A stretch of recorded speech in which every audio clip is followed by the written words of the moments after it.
buenos días. Mi nombre es Alberto Barrera. Estamos en el programa Pláticas en el Nido, Maestros Mexiquenses. Y el día de hoy me complace mucho en recibir a la doctora Regina Cribele Chicato. Ella es licenciada en Psicología, maestra en Educación y doctora en Ciencias para la Familia.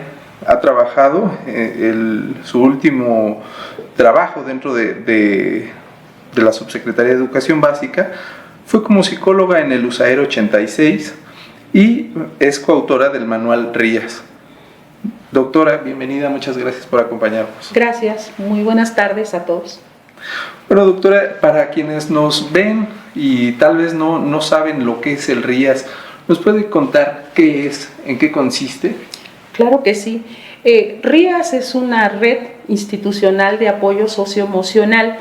Surge precisamente a raíz de la pandemia que vivimos y que todavía estamos viviendo. Surge como una respuesta que da el sector educativo pues a las situaciones que se estaban presentando. Sabemos que la pandemia a todos nos afectó y nos afectó de diversas maneras, dependiendo mucho pues en ese momento cuál era nuestro estado de salud mental, ¿sí?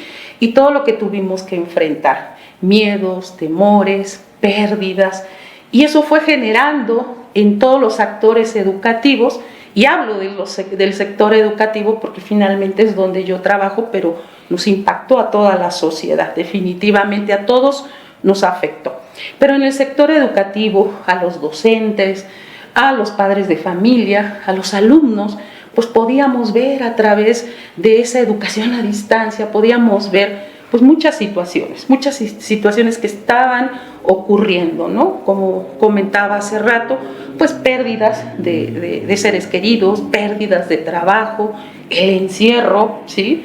El tener que trabajar de diferente manera, el tener que abrir esa intimidad de tu casa, todo eso empezó a generarnos el miedo a contagiarnos, el ver que se estaban contagiando, ese miedo a no saber qué iba a pasar si te contagiabas de COVID y todas estas situaciones que ya conocemos todos, pues de una u otra manera nos empezó a impactar, ¿no? Emocionalmente, a generar depresión, ansiedad, situaciones de ideas, de intentos de suicidios, situaciones de abuso de sustancias.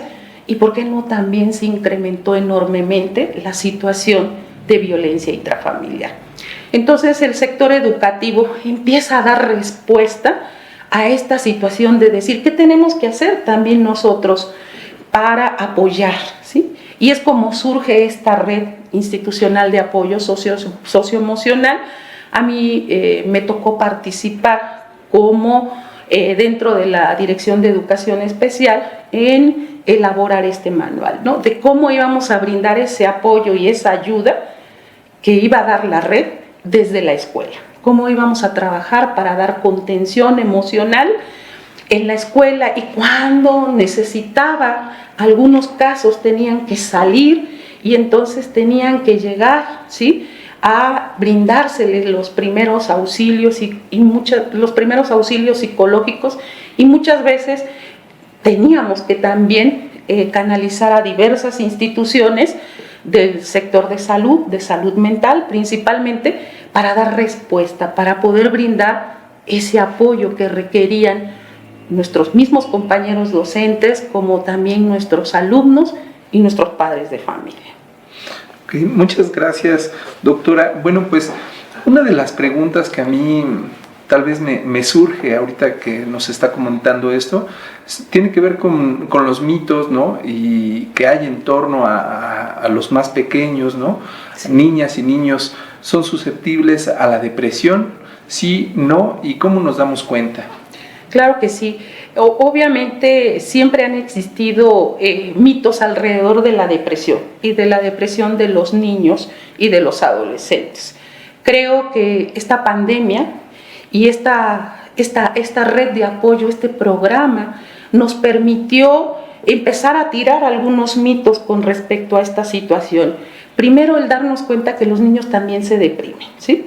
Se deprimen y lo vivimos, ¿no? Es decir, cuando teníamos que trabajar con ellos de forma virtual, de forma a distancia, pues veíamos, ¿no?, niños que no prendían sus cámaras, niños que no contestaban, y empezábamos a trabajar de manera directa con la familia y a darnos cuenta que los niños también se deprimen, ¿sí?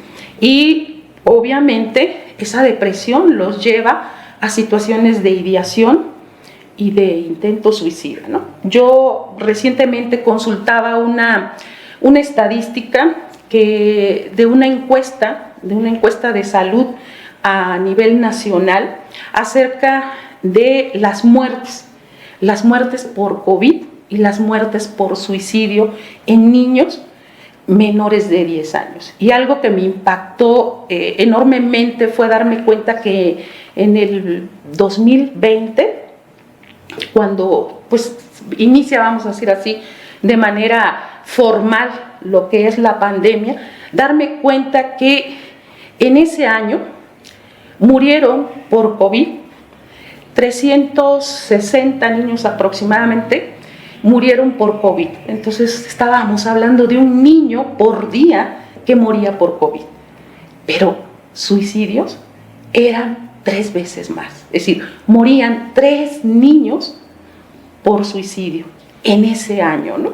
Entonces realmente son situaciones muy impactantes y que fue a nivel nacional y que nos impactaron mucho porque pues pensábamos que los niños pues no lo iban a resentir, y finalmente sí lo resintieron porque estaban viviendo en su casa el estar ahí encerrados, el no poder ver a sus compañeros, el no poder ver a sus maestros, el ver que si su mamá o su papá o su abuelo se contagiaban de COVID y que morían de COVID, y fue realmente una situación que a mí en lo personal y en lo profesional pues sí me impactó enormemente, ¿no? El ver cómo estaban surgiendo pues estas situaciones, ¿no? Afortunadamente se construye este programa de red de apoyo institucional, de apoyo socioemocional, RIAS, y bueno, empezamos a trabajar en la elaboración del manual.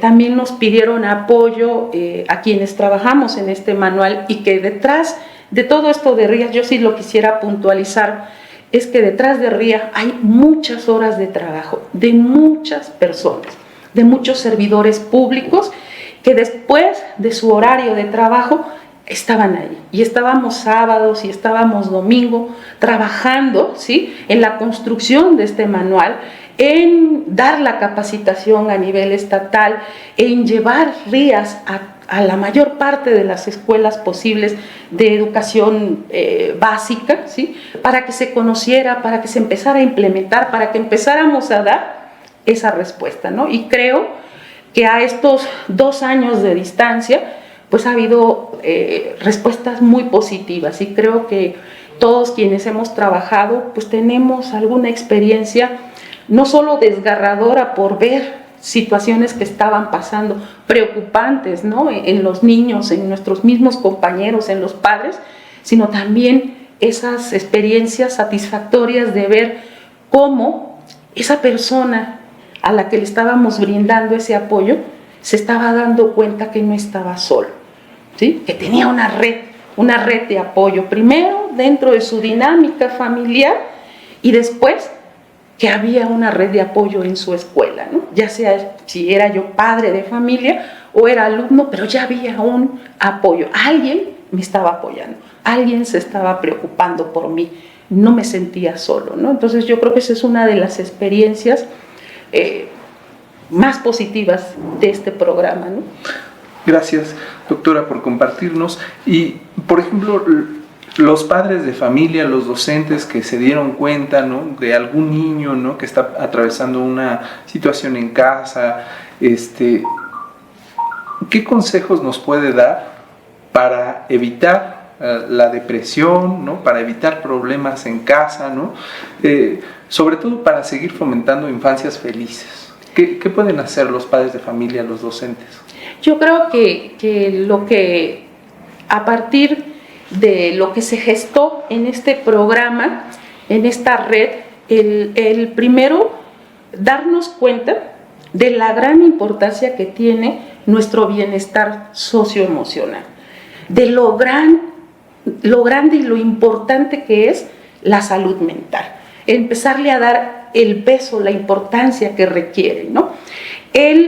Esto que comentaba hace un momento, ¿no? El que no estamos solos, en que podamos establecer redes de apoyo, ¿no? El saber que no solamente dentro de mi familia puedo acercarme a alguien y decirle cuando me siento mal, cuando estoy triste, cuando necesito que alguien me escuche, ¿sí?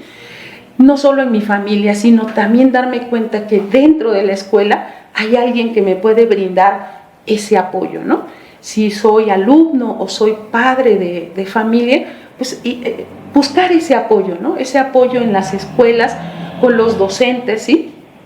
Para que finalmente podamos construir una red cada vez más grande. Yo creo que en esa medida de construir redes de apoyo nos va a permitir sentirnos más seguros y saber que contamos con alguien y que ese alguien nos puede escuchar, ¿no? Y también, algo también muy, pero muy importante que tenemos tener presente es la situación de que busquemos apoyo y ayuda especializada, ¿no? Si yo sé que no estoy logrando resolver ciertos conflictos dentro de mi familia, ¿sí? Ya sea como madre o como alumno, ¿sí? Tengo muchos problemas dentro de casa, ¿sí? El saber que si requiero de ese apoyo, pues buscarlo, ¿no? Hay muchas instituciones que nos pueden brindar ese apoyo, ¿no? Ese apoyo psicológico especializado, ¿sí? Entonces es pasar de una red de apoyo, vamos a decirlo así, un poco más familiar, escolar, a una red de apoyo institucional donde me puedan brindar terapia psicológica si así es que lo requiero, ¿no? Entonces, yo creo que eso sería lo más importante en ese sentido. Ok, y por ejemplo, en el caso en donde esta pandemia y antes de ella, ¿no? Se habían detectado casos, ¿no? Como usted mencionaba, la pandemia vino a visibilizar de cierta manera los casos de violencia intrafamiliar. ¿Qué es lo que puede aportar esta red de apoyo a esos casos? Finalmente, bueno, la red de apoyos, esta red institucional de apoyo socioemocional, principalmente se construyó para brindar ese apoyo, obviamente primero contención, posteriormente primeros auxilios psicológicos, y si se requería de una terapia en específico, un apoyo especializado, poderlos canalizar a instituciones. Nos basamos básicamente en trabajar situaciones de depresión, de ansiedad, de duelo, ¿sí? Situaciones de suicidio, ¿sí? Abuso de sustancias, y la situación de violencia finalmente eran casos que nosotros íbamos canalizando pues al otro programa que está también dentro de gobierno del Estado de México, que es el programa Convive, ¿no? Ellos finalmente durante mucho tiempo se han dedicado a trabajar este programa, y bueno, finalmente era canalizar esos casos de violencia intrafamiliar a esta parte del sector que lleva el programa. Ok, doctora.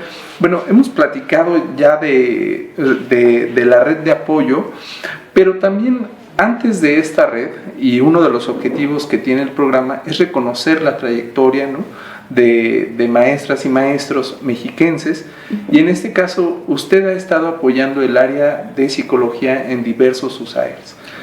Entonces, me gustaría saber si hay alguna experiencia que usted pueda comentarnos, compartirnos, de un caso de éxito. Claro que sí. Mucho antes de este programa, pues bueno, nosotros trabajamos como unidades de apoyo, de servicios de apoyo a la educación regular, USAER, que está dentro de la Dirección de Educación Especial. Pues nosotros brindamos apoyo, ¿sí? Apoyo pues a los niños que tienen alguna discapacidad o condición, y finalmente trabajamos con ellos pues más en el sentido, estábamos trabajando un poquito más en el sentido de la cuestión pedagógica, académica, ¿no? Empezábamos a trabajar también pues estas situaciones de tipo emocional, ¿sí? Con los mismos maestros, con los mismos alumnos, ¿no? Y yo creo que una experiencia, no podría hablar de una experiencia así en particular, en este momento no se me viene ninguna a la cabeza, pero sí podría hablar de una experiencia así de forma general, en el sentido de que le estamos dando eso, mayor peso a la situación emocional, ¿no? De que es muy importante nuestro bienestar emocional y que como docentes también tenemos que buscar el que nuestros alumnos tengan ese bienestar socioemocional, ¿no? Ok, doctora, hace algún tiempo nosotros platicábamos sobre todo en un programa aparte, ¿sí?, sobre la depresión en niños y niñas, ¿no?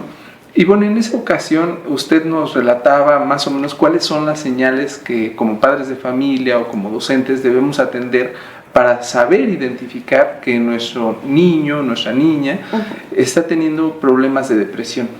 Sí, bueno, hay diversos signos de alarma, que nosotros así le llamamos signos de alarma, síntomas o indicadores. En el programa de RIAS le denominamos signos de alarma, pero finalmente estos van, por ejemplo, desde niños de preescolar y primaria, pues van situaciones de que son niños que pueden manifestar cierta irritabilidad, es decir, su comportamiento cambia, ¿no? De pronto podemos ver que es un niño que se vuelve más triste, más callado, no quiere trabajar, ¿sí? Se puede quejar de decir que no quiere ir a la escuela, ¿sí? Es un niño que puede estar llorando, ¿sí? Por cualquier cosa. Su rendimiento y su desempeño escolar obviamente baja, empieza a haber síntomas somáticos, ¿no? A decir, me duele el estómago, me duele mi cabeza, baja su nivel de apetito. También podemos ver en situaciones del sueño, ¿no? Son niños que empiezan a tener problemas de insomnio, de no dormir, de que les cuesta trabajo conciliar el sueño, o bien son niños que están durmiendo más tiempo de lo que normalmente deben de dormir de acuerdo a su edad, ¿no? Entonces, pues son básicamente esto, ¿no? En los adolescentes de secundaria, pues empieza a haber también situaciones de más reto y desafío a la autoridad, de que se aíslan, ¿sí? Hay que tener mucho cuidado también con la situación del cutting, ¿no? Que se empiezan a autolesionar, empiezan a hacer todos estos, retos que aparecen en las redes sociales. También tienen problemas de sueño, de alimentación, ¿sí? Se empiezan a aislar. Estos son como los signos de alarma que tenemos que tener presentes y estarlos finalmente sondeando en nuestros alumnos, ¿no? Y cuando los empezamos a detectar, pues obviamente empezar a darles mayor apoyo, acercarnos a ellos y empezar a hacer todo esto que hace la red de RIAS, ¿sí? Para finalmente lograrles dar apoyo, ¿no? Apoyo psicológico, y tener también mucho cuidado con las situaciones cuando empiezan ya con ideación suicida, ¿no? Cuando nos empiezan a decir, yo no sé por qué vivo, la vida es muy fea, yo no debería de estar aquí, nadie en mi casa me quiere, a nadie le importo, ¿sí? Y empiezan a manifestar esto.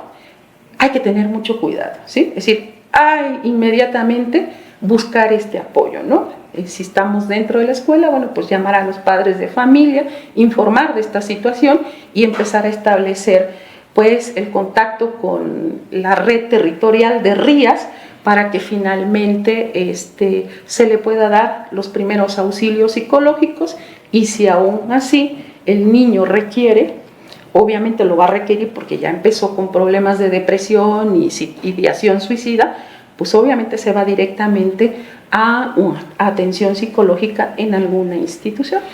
Ok, y por ejemplo, doctora, hace 2 años que empezó esta pandemia, como usted dice, hubo muchos duelos, ¿no? Casi todos conocemos o somos parte de esta, bueno, de la estadística, ¿no? Así es. Entonces, preguntar, ¿cómo tratar efectivamente un duelo? ¿Cómo saber que el duelo ha sido hasta cierto punto superado? Bueno, tenemos que pensar que el duelo, en primer lugar, pues el duelo es muy personal, cada quien lo vive de diferente manera, se va pasando por varias etapas para finalmente llegar pues a la resolución, a la aceptación, ¿sí? Pero pues obviamente cada quien tiene sus tiempos y sus espacios, ¿no? Quienes trabajan esto de manera más puntual, pues nos refieren que un proceso de duelo debe de durar entre 6 meses a 1 año aproximadamente, ¿no? Y bueno, hay que ir viendo cómo se van pasando por todas estas etapas, pero sí estar alertas a que finalmente los signos de depresión que aparecen, ¿sí? Y que son parte del proceso de duelo en una de las etapas, pues estas situaciones de depresión vayan, ¿sí? Vayan desapareciendo, ¿no? Entonces, es simple y sencillamente darle un seguimiento a este proceso y en un momento dado que veamos que las situaciones de ansiedad, de depresión siguen presentes en las personas, pues es el momento en donde hay que buscar pues ese apoyo, esa ayuda, ¿no? Ok, doctora, bueno, se nos está acabando el tiempo, pero me gustaría, no sé, finalizar con ese consejo. En alguna ocasión lo tratamos. Me parece que era como un listado de cosas que te hacen sentir bien o te hacen feliz. No sé si lo recuerda. Sí, bueno, desde la orientación cognitivo-conductual hay muchas estrategias que podemos trabajar nosotros, los docentes, podemos trabajar con nosotros mismos, lo podemos trabajar con nuestros alumnos, lo podemos trabajar con nuestros padres de familia. Hay muchas. Ahorita, por ejemplo, recuerdo, hay una que es eso, el poder hacer una lista, ¿sí? Una lista de actividades, ¿no? Que me hacen sentir bien y que yo pueda planear y hacerlas a lo largo de la semana, ¿no? El poder decir, hoy lunes, no sé, voy a ver una película, mañana voy a salir con mis amigos, es decir, hacer siempre actividades que a mí me hagan sentirme bien, ¿sí? Hay también, por ejemplo, actividades que me pueden llevar a cambiar mis pensamientos, ¿no? Dentro de la estructura cognitivo-conductual se dice que nosotros, a raíz de nuestros pensamientos, se generan ciertas emociones y esas emociones generan ciertas conductas. Si yo tengo pensamientos del orden negativo, pues obviamente voy a tener emociones aflictivas, ¿no? Tristeza, pena, ¿sí? Y eso me puede llevar a que mi conducta, ¿sí? Me haga sentirme mal y no relacionarme de manera adecuada con las personas que están. Entonces, podemos hacer, por ejemplo, con los niños funciona muy bien, ¿no? Su cajita de los pensamientos positivos, ¿no? Es decir, todos en la familia colocamos pensamientos positivos en un pedazo de hoja, la guardamos en una cajita y todos los días, ¿sí? Todos los días sacamos una hojita donde viene un pensamiento positivo y es el pensamiento que debe de predominar, ¿no? Entonces, si mi pensamiento va a ser el demostrarle a las personas que son importantes para mí, pues eso voy a hacer a lo largo de todo el día, ¿no? El demostrarte a ti, a otras personas, qué tan importantes eres, ¿no? Entonces, estas son pues por ejemplo, dos estrategias, algo que también funciona y que yo me di cuenta y que creo que todos buscamos de manera de cómo poderme sentir bien. Pues mucha gente dice, es que yo si hago ejercicio me voy a sentir muy bien. Hay gente que dice, yo me tengo que acercar a hacer oración, ¿sí? Y voy a hacer oración y eso le brinda cierto bienestar, ¿no? O busco hacer yoga, y empezamos a hacer diversas actividades que nos brindan eso, ¿no? Un bienestar socioemocional, ¿no? Entonces, podrían ser estas como algunas de las estrategias, ¿no? Ok, doctora, pues no me queda más que agradecerle y reconocerle su trayectoria. Y pues bueno, muchísimas gracias y muchas felicidades, doctora. Gracias, muy amable. Pues bueno, los invitamos a seguir viendo Pláticas en el Nido, Maestros Mexiquenses. Aquí encontrarán experiencias que nutren no solamente la labor docente, sino además el quehacer de padres y madres de familia y de alumnos. Gracias. Edomex. Decisiones firmes, resultados fuertes.